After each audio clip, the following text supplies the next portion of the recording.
যাবো। এখানে আমি যেসব খবর বাঞ্ছনীয় আমরা জানি যে ত্রিপুরা, ওয়েস্ট বেঙ্গল এবং কেরালা যেখানে যেখানে কমিউনিস্টরা রাজত্ব করেছে সেখানে এই ধরনের হিংস্রতা এখনও আছে। আমি বারবার বলছি কেউ যেন এই ধরনের রাজনীতি না করে। সবারই অধিকার আছে রাজনীতি করার, কেন এগুলো হবে? আমি বিভিন্ন বক্তৃতার মধ্যেও আমি বারবার স্বীকার করি।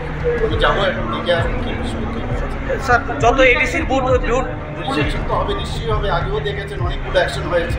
আইনের কাজ তো করবেই, ওটাও এর মধ্যে কোনোরকম ইন্টারফারেন্স হবে।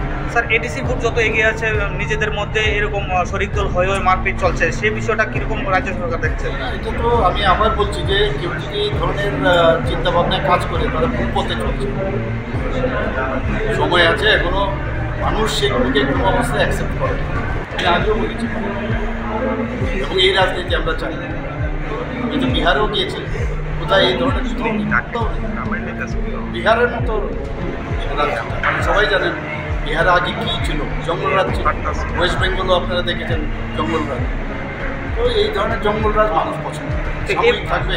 এইভাবে মানে মারা হচ্ছে বিজেপি কর্মীদের দেখে দেখে। এগুলো তো যেহেতু সবাই, আমি তো বলছি এই ধরনের যে জবরদস্তি থাকার যে একটা প্রবণতা জায়গা, সেগুলো হবে না।